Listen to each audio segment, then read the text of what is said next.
In the 12th chapter of Luke, Jesus is very clear when he says, to those to whom much have been given, much will be expected in return. And I think for those of us at Canterbury, it's very clear that we have been given much in our lives. The question then is, to what end will we live our lives? Will we hoard those blessings for ourselves? Will we use those blessings and advantages that we have in our lives to build ourselves up? Or will we use our overflow to help others have a better life along the way? That question will have to be answered by every person and every family here at Canterbury. Will you orient your life in such a way to become generous toward others? Well, my name's LaVon Warren. I'm Ty Warren. And we've been members here at Canterbury for almost 30 years now. And in that 30 years, I think we've received a lot of blessings from being members of Canterbury. So it's really hard to narrow it down to just one or two things. But one of the things for me personally is the enrichment that I've received because of Bible study. Before I joined Canterbury, I don't think I ever really spent that much time thinking about theology or studying it or really delving deep into Scripture.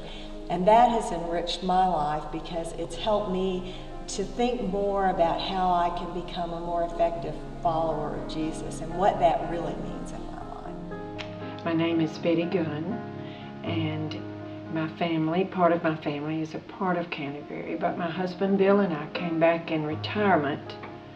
We were here in the 70s, and it enriches our lives to be back in the Canterbury community, to be surrounded by supportive, caring people. When we first came back to Canterbury, Charles Gaddis asked us to teach a class, and that was a major part of our lives, disciple study. And that class continues as a group. And although I lost Bill in March, I'm continuing to lead that group because we learn as we lead. Yeah, I think Jesus came to be our example and to guide us down the road toward salvation. And that's our theology that we work on. But within that theology, we sometimes forget that Jesus gave us an action list. He said, feed the hungry, clothe the naked, help the poor, support the ill. All summed up basically when he said, love your neighbor. That action list is part of the theology. It's wrapped up in there, and we can't ignore that. We try to give back what Canterbury gives to us. We can't give back to God as much as he gives to us, but we can give to our church by continuing to try to be used in different ways. You know, we are privileged to be able to contribute and participate. And I think if anyone just looked at the Canterburyan every month and saw everything that goes on in this congregation and outside the walls of this church, for instance, the Avondale Samaritan Place, there's so much that we can do, that we can contribute, and it really is a privilege to be a part of that, to experience that. My children tell me that I say the word gratitude a lot, and I feel that. I was raised to be grateful. Both of my parents were giving people, and the church was important to them.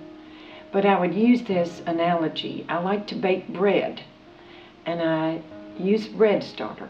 And my theory is that if you scoop out a cup of the bread starter and you share it with someone else, it seems to bake better bread the very next time.